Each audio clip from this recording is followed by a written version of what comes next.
अस्सलाम वालेकुम बच्चों।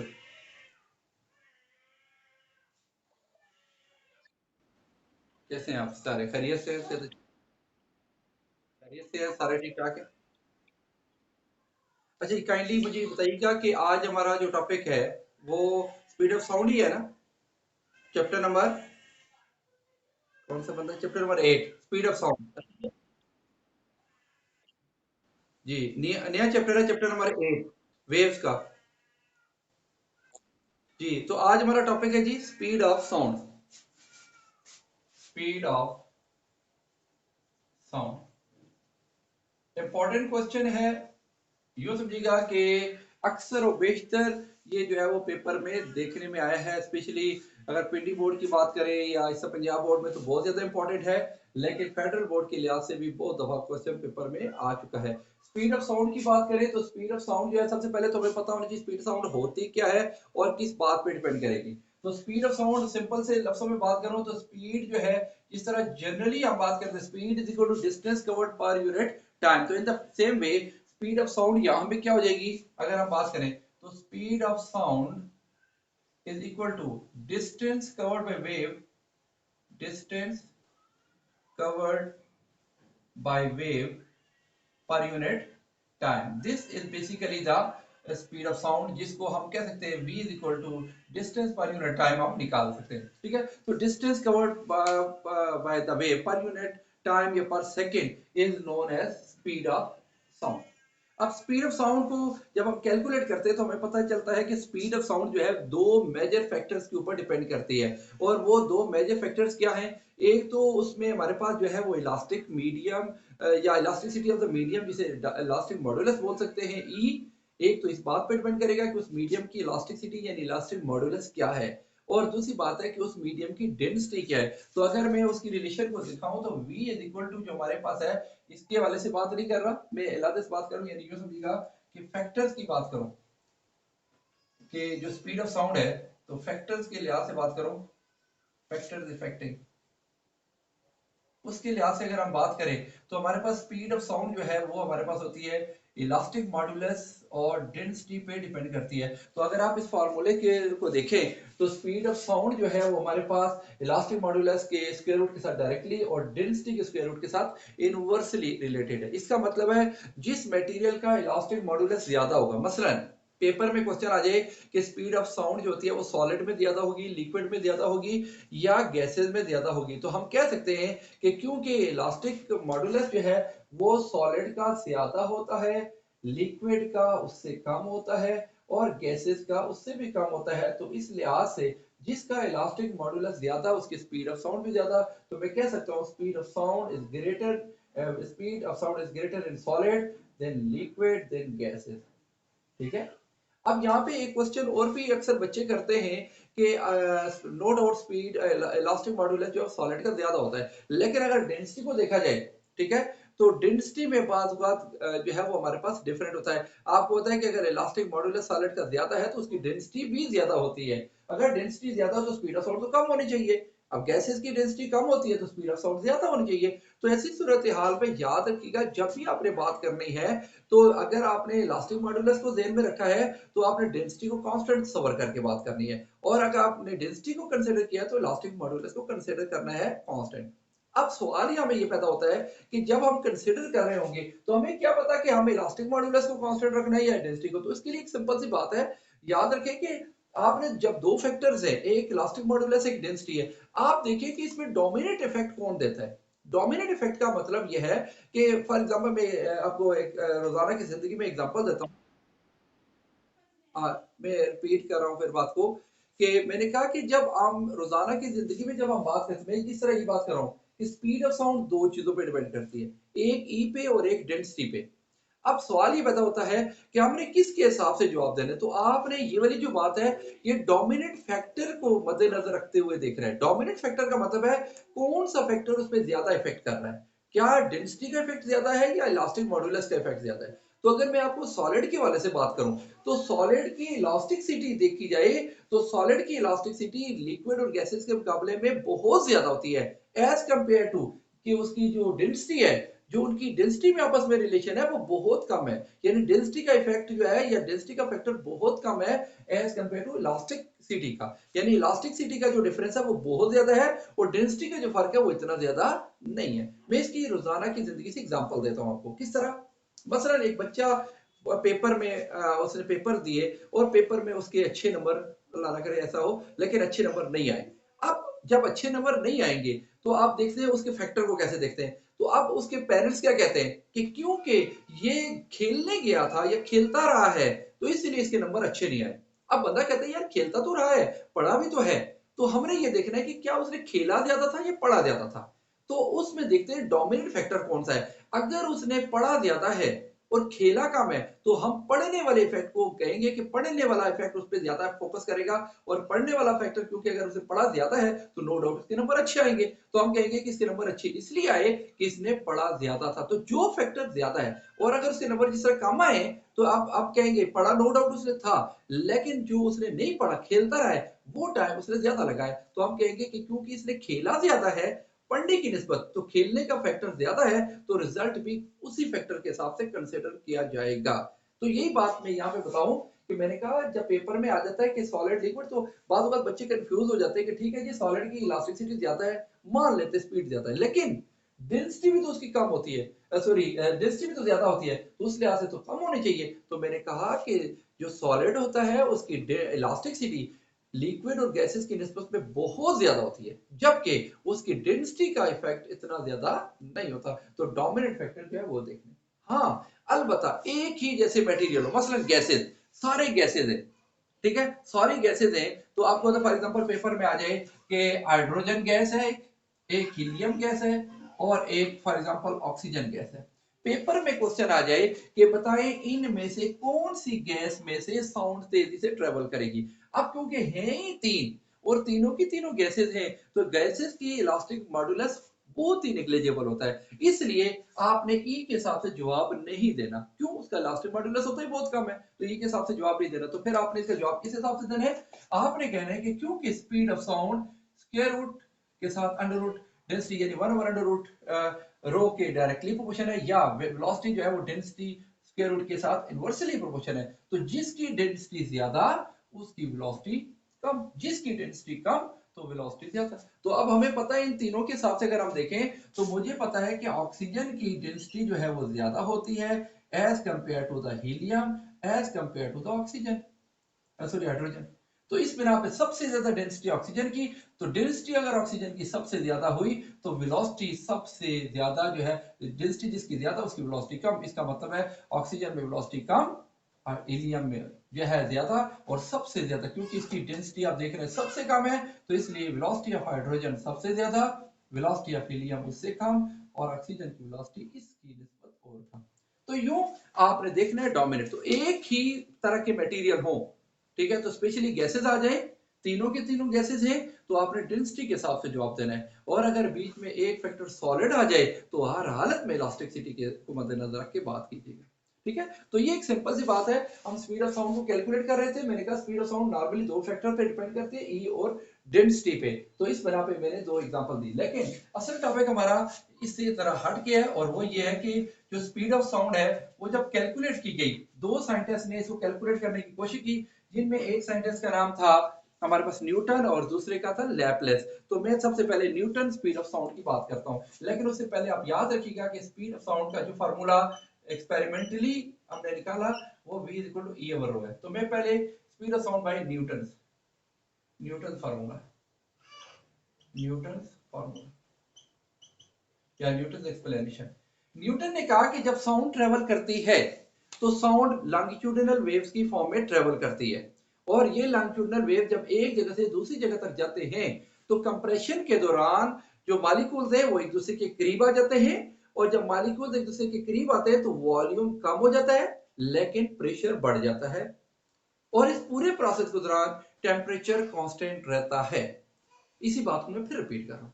न्यूटन ने कहा कि जब साउंड ट्रेवल करती है तो साउंड लॉन्गिट्यूडिनल वेव्स की फॉर्म में ट्रेवल करती है, और लॉन्गिट्यूडिनल वेव्स के केस में जब कंप्रेशन पैदा होता है तो मॉलिक्यूल्स एक दूसरे के करीब आ जाते हैं, इसी को ही कंप्रेशन बोलते हैं, मालिक्यूल्स का करीब आना और प्रेशर का बढ़ जाना, यानी वॉल्यूम कम होना, प्रेशर का बढ़ जाना, इसको हम क्या बोलते हैं? कंप्रेशन। और अगर रेरिफिकेशन की बात करूं तो वॉल्यूम बढ़ जाएगा और प्रेशर डाउन हो जाएगा। इसका मतलब ये है कि इसके ऊपर बॉयल्स लॉ लगता है कि जब प्रेशर बढ़ेगा कंप्रेशन में तो वॉल्यूम कम हो जाएगा, और रेरिफिकेशन में जब प्रेशर रिलीज होगा या रिड्यूस होगा तो वॉल्यूम क्या हो जाएगा? बढ़ जाएगा। तो इसका मतलब है ये कौन सा लॉ लगता है? Boyle's law. और साथ साथ जो न्यूटन की जो था हाइपोथेसिस कह ले या जो उसकी थी ऑब्जर्वेशन थी, उसके मुताबिक ये था कि जब साउंड ट्रेवल करती है तो इस दौरान कंप्रेशन और रेरिफिकेशन के दौरान टेम्परेचर कांस्टेंट रहता है। तो इसका मतलब है कि न्यूटन के प्रोसेस के मुताबिक जो प्रोसेस है that will be the isothermal.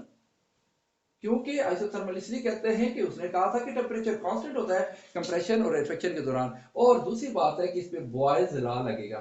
ठीक है, बॉयल्स लॉ। तो इसका मतलब है कि न्यूटन ने जी बॉयल्स लॉ लगेगा, और वो भी बॉयल्स लॉ भी आइसोथर्मल प्रोसेस के केस में। आइसोथर्मल प्रोसेस, आइसोथर्मल प्रोसेस ऐसा प्रोसेस होता है जिसमें टेम्परेचर कांस्टेंट होता है। ठीक होगी बात? कोई मसला है?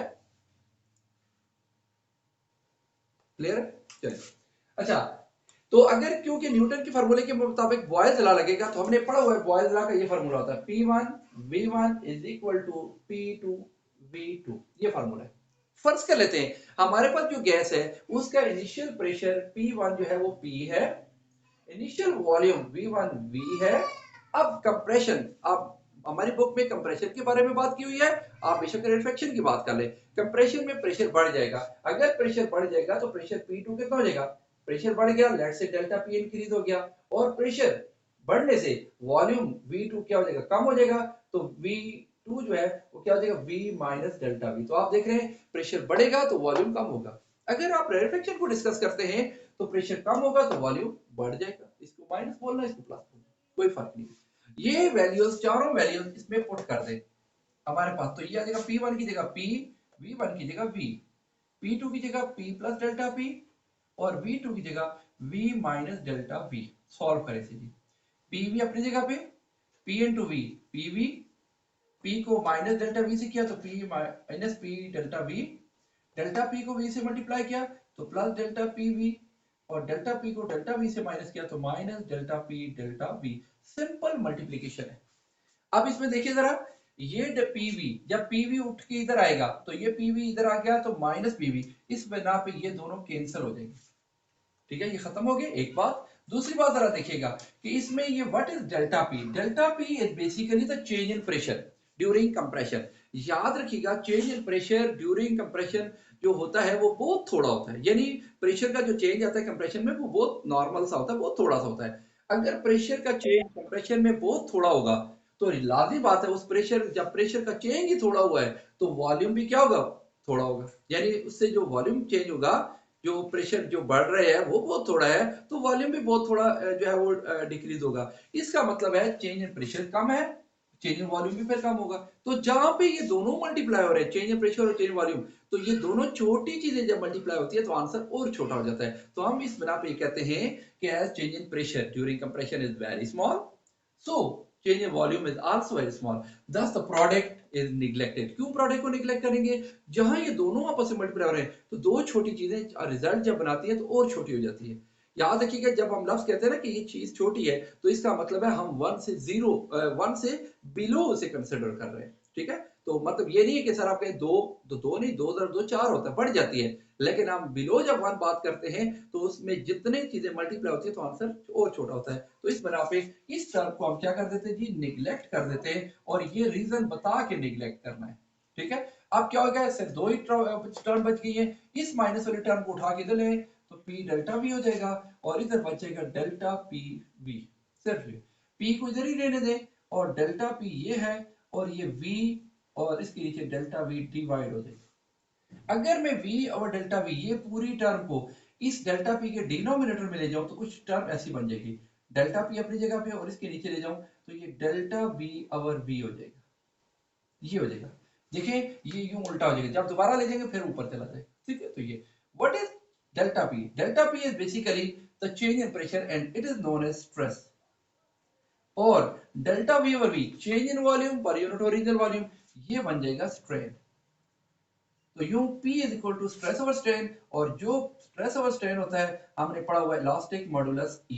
तो यूं इलास्टिक मॉडुलस E की क्या वैल्यू बन गई P।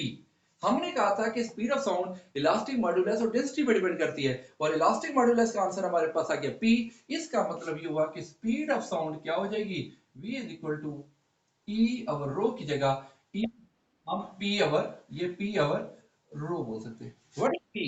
P उस वक्त का प्रेशर और रो उस वक्त की डेंसिटी। आप बेशक प्रेशर की क्या वैल्यू लिखें, हमें पता है कि प्रेशर का क्या वैल्यू होती है, प्रेशर का वैल्यू लिखे रो जी एच, और नीचे हमारे पास रो है। लेकिन ख्याल रखना इस रो को इस रो के साथ कैंसिल नहीं कर देना। ये रो वो है जिसके अंदर से साउंड ने ट्रेवल करके जाना है। मतलब साउंड अगर हवा में से ट्रेवल करके जा रही है तो this rho is the rho of the air, जबकि ये रो किसके लिए है, ये उसकी डेंसिटी सॉरी प्रेशर मालूम करने के लिए इस्तेमाल किया जा रहा है, और ये प्रेशर मालूम करने के लिए हम मरकरी का इस्तेमाल करते हैं। तो this is density is for the mercury, तो rho for the H G. तो ऐसी सूरत हाल में ये rho for the H G है, और ये अब आप इसकी बाकायदा आप वैल्यूज पुट कर सकते हैं, तो आप देखिएगा स्पीड ऑफ साउंड कितनी आ जाएगी। ठीक है, तो वी इज इसमें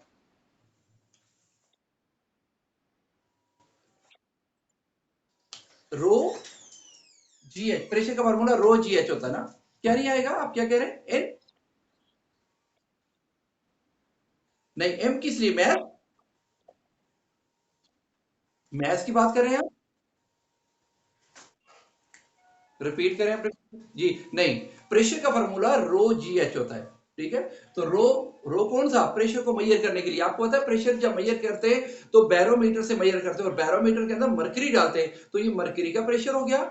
जी ग्रेविटी और हाइट, वो आपको अगर छोटी क्लासेस में 7th क्लास में पढ़ा होगा कि बैरोमीटर के अंदर मरकरी डाले होंडे ले, तो वो जितना भी लेवल पे आएगा वो मरकरी का प्रेशर होगा, जिसे हम शायद आपने केमिस्ट्री में पढ़ा हो 760 mm ऑफ एच जी, या सेंटीमीटर में जो मर्जी ले लें। तो ये वो हमारे पास फार्मूला है। अब इसकी वैल्यूज पुट करेंगे। Density, density of mercury, density of जो एयर है ये 1.29 होती है। अगर मैं गलत ना हूं मैं देख भी लेता हूं कि कोई गलती ना हो जाए जी। जी नहीं, 1.29 अगर आप इसको किलोग्राम में लेते हैं तो 1.29, और लेकिन हमारी बुक में जो है वो सारी की सारी ग्राम्स में दी हुई है, तो इसलिए हम उसको ग्राम्स में ही कंसिडर करते हैं। ठीक है, अगर आप उसको कंसिडर करते हैं किलोग्राम पर मीटर क्यूब में तो ये है, लेकिन अगर हम उसे ग्राम में लेंगे, ग्राम पर सेंटीमीटर क्यूब में, तो फिर हमारे पास आ जाएगा 0.00129। ठीक है, तो डेंसिटी होगी एयर की 0.00129, लेकिन याद रखिएगा it is in the gram पर सेंटीमीटर क्यूब।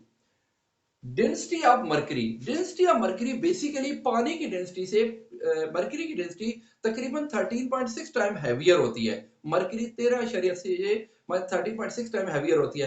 पानी की डेंसिटी को हम 1000 लेते हैं किलोग्राम में। ठीक है, और अगर आप ग्राम में ले लेंगे तो 1 हो जाएगी। ठीक है, तो आप ऐसी सूरत हाल में उसको यानी मरकरी में ले लेंगे तो ये 13.6 ही आ जाएगी मरकरी की।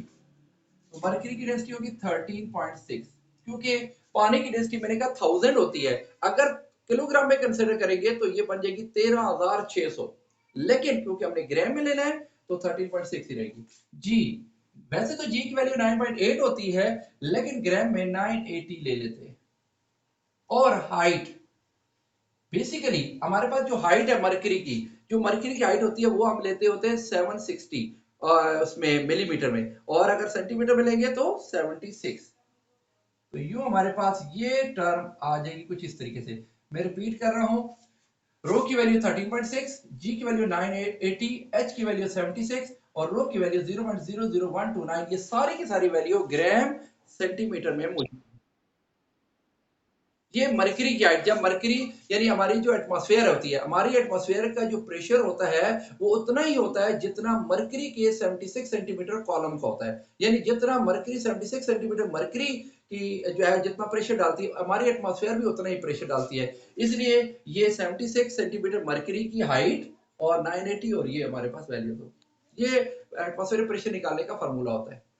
जब इस सारी की सारी वैल्यूज को कैलकुलेट करेंगे तो हम जब निकालते हैं तो 280 या 281 मीटर पर सेकंड आंसर आएगा।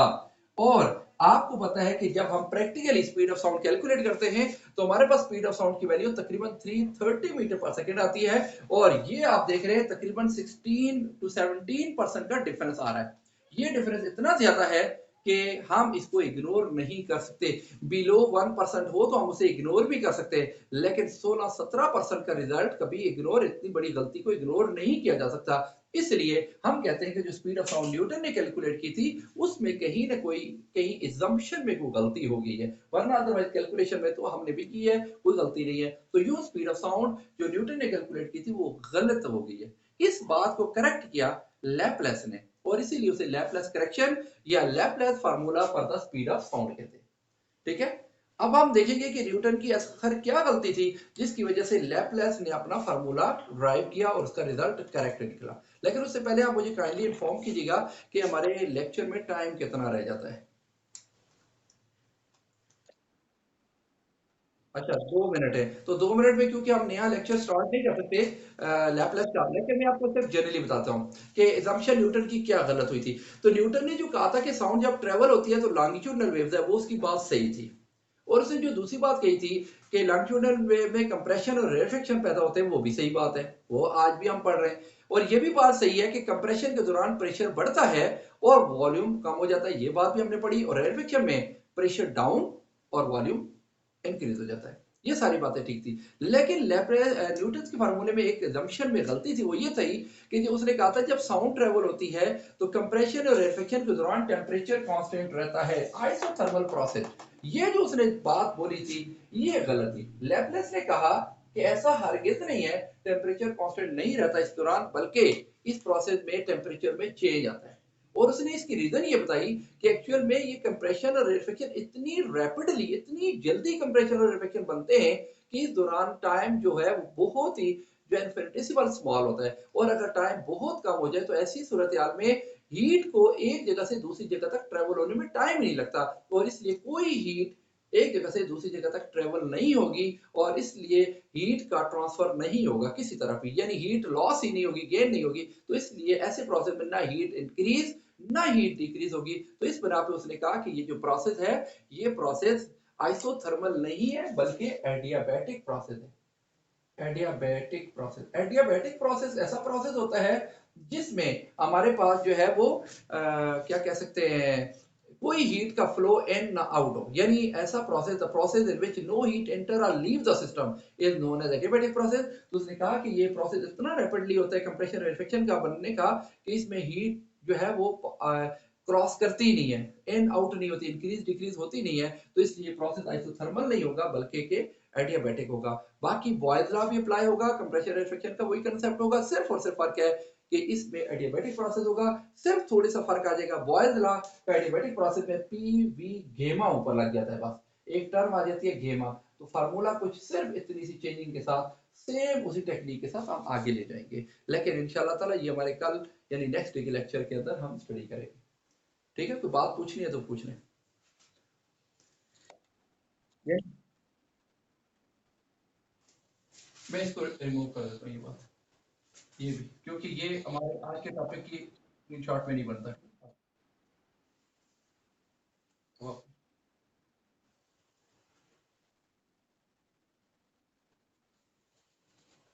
क्लियर है, इसको जरूर एक्सप्लेन कीजिएगा कि ये जीरो क्यों हो गया।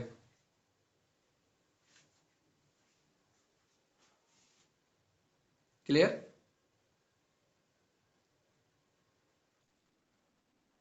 चलिए बेटा, इंशाल्लाह ताला नेक्स्ट मुलाकात होगी आपसे। मैं देखता हूँ कि अगर इसका कोई एमसीक्यूज हमारे पास रिलेटेड है इस टॉपिक से तो देख लेते हैं। एक क्वेश्चन है, पहला पहला एमसीक्यूज है, speed of sound depends upon, speed of sound किस पे डिपेंड करती है, ये हमारे पास है। तो अगर इसमें देखा जाए तो speed of sound elastic modulus और डेंसिटी पे डिपेंड करती है। आगे एक और टॉपिक भी आएगा जिसमें टेम्परेचर और बाकी फैक्टर्स भी है, लेकिन फिलहाल के टॉपिक में अगर देखा जाए तो इलास्टिक मॉडुलस और डेंसिटी पे डिपेंड करती है। नेक्स्ट है जी, स्पीड ऑफ साउंड का न्यूटन का फार्मूला क्या था। न्यूटन के फार्मूले के मुताबिक स्पीड ऑफ साउंड जो है वो हमारे पास क्या बनी है, v is equal to P over rho. ये हमारे पास न्यूटन के फार्मूले, वैसे तो ये फार्मूला है लेकिन न्यूटन के फार्मूले के मुताबिक पी अवर रो स्क्वायर रूट के साथ है। और तीसरा है जी, न्यूटन ने जब कहा था कि साउंड ट्रेवल होती है तो साउंड ट्रेवल होते हुए उसने क्या कहा कि प्रोसेस कौन सा है, तो प्रोसेस आइसो, ठीक है, तो ये 3 एमसीक्यूज हमारे बुक में इस टॉपिक, हमारे बुक में, हमारे लेक्चर नोट्स में इस टॉपिक से रिलेटेड है। जी जी। क्वेश्चन नंबर 1 किसकी बात कर रही हैं आप, जो हमने मैंने लेक्चर नोट्स की बात की? हाँ जी। तो ये है कि पूछ रहा है कि स्पीड ऑफ साउंड किस बात पे डिपेंड करेगी। तो स्पीड ऑफ साउंड जो अभी तक हमने फार्मूला लिखा है, इसके मुताबिक ई और डेंसिटी पे, इलास्टिक मॉडुलस और डेंसिटी पे डिपेंड करती है। अदरवाइज अगर कोई और ऑप्शन होता, ठीक है, मसलन क्या क्या होता, ई, मैंने कहा फिलहाल एमसीक्यूज के मुताबिक जो है वो डेंसिटी और इलास्टिक मॉडुलस दोनों है, मतलब C option, both A and B. ठीक है, लेकिन अदरवाइज कोई भी ऑप्शन हो सकता था। और इसके अलावा हम अगले टॉपिक्स में जाएंगे, वहां पे टेम्परेचर भी डिपेंड करेगा, विंड स्पीड भी डिपेंड करेगी, लेकिन फिलहाल इस ऑप्शन के मुताबिक स्पीड जो है वो दो चीजों पे डिपेंड कर रही है, इलास्टिक मॉडुलस और हमारे पास नेक्स्ट है डेंसिटी, मतलब option number C, both A and B. ठीक है,